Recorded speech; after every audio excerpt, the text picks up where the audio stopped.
Body language का मतलब ये है कि अगर आप स्माइल करते हैं तो रिसेप्टिव हैं, अगर आप आंखें झुकाते हैं तो इसका मतलब है एक्सेप्टेबिलिटी, और इसका ये भी मतलब है कि सोशल गेज।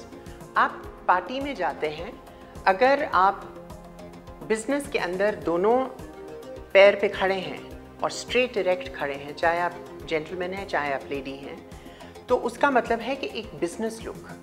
अगर आप एक टांग स्लाइटली बेंड करते हैं और बाहर दूसरी लात पे डालते हैं, इसका मतलब ये सोशल पोस्चर है। बॉडी लैंग्वेज 75% अकाउंट करता है as communication, non verbal communication, जहाँ पे आप कम्युनिकेट करते हैं through your body gestures and through your different body language. एक smile makes a world of a difference. जब आप बात करते हैं किसी के साथ या किसी के साथ आप कुछ चीज़ चाहते हैं, किसी को रिक्वेस्ट करते हैं, तो smile plays a very very important role. अब बॉडी लैंग्वेज का ये मतलब है कि किस तरीके से आप चलते हैं, किस तरीके से आप बैठते हैं, किस तरीके से आप उठते हैं, किस तरीके से आप लोगों को ग्रीट करते हैं। अगर आप बेशक बात भी ना करें तो इंसान समझ जाता है आपकी बॉडी लैंग्वेज के थ्रू कि आप क्या कहना चाहते हैं। सो जब हम बॉडी लैंग्वेज की बात करते हैं, जैसे नेगेटिविटी होती है, वो नेगेटिविटी आपके बॉडी लैंग्वेज में ही दिखाई देती है और पॉजिटिविटी भी बॉडी लैंग्वेज के अंदर दिखाई देती है। अगर आप स्टेज पे बात करते हैं या प्रेजेंटेशन करते हैं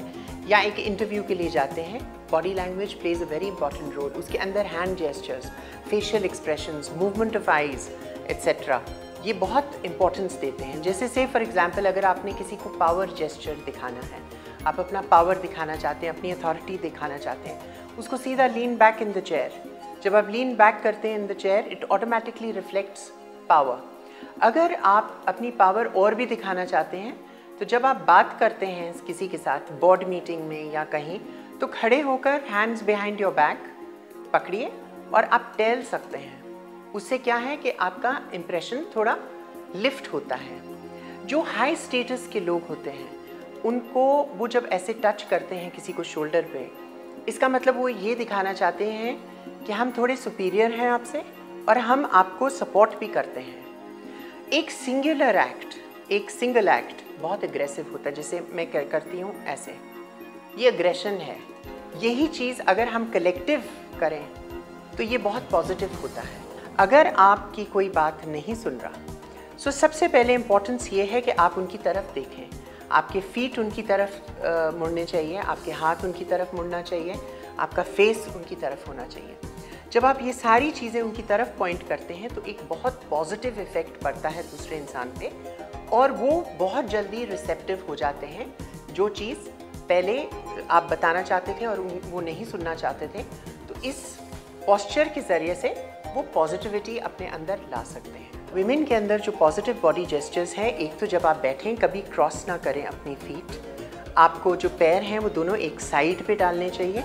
अगर आपके आगे टेबल है तो आप क्रॉस कर सकते हैं लेग्स, उसको बदतमीज़ी नहीं माना जाता। सेकंड, जब आप किसी के साथ बात करते हैं सोशली या बिजनेस वाइज, कभी भी अपने बालों के साथ हाथ ना लगाएं। इट शोज़ कि आप नर्वस हैं। टिल्टिंग द हेड, ऐसे हेड टिल्ट करने का मतलब है कि आप थोड़ा श्योर नहीं हैं अपने बारे में, और आपको बेसिकली जब आप किसी को कन्विंस करना चाहते हैं तो आप आंखों में आंखें डालें और एक गेज़ को मेंटेन करने की कोशिश करें। उससे क्या है कि आपको सक्सेस मिलेगी। चिन अप, लॉट ऑफ लेडीज़ थोड़ा सा झुक के चलती हैं, उनको स्ट्रेट डायरेक्ट चलना चाहिए। और सबसे इम्पॉर्टेंट चीज़ है ये है कि जब आप पार्टी में जाती हैं या कहीं जाते हैं तो आपको पर्च्ड अप लुक, इस तरीके से आपको बैठना चाहिए। और ऐसे 4 घंटे तो बैठ नहीं सकते, तो बेशक एक कुशन पीछे रखें या कोई पर्स रखें जिससे आपकी बॉडी इरेक्ट रहती है। बॉडी लैंग्वेज बहुत ज़्यादा इम्पॉर्टेंट है और इसको आप इम्पोर्टेंस दीजिए अपनी लाइफ में।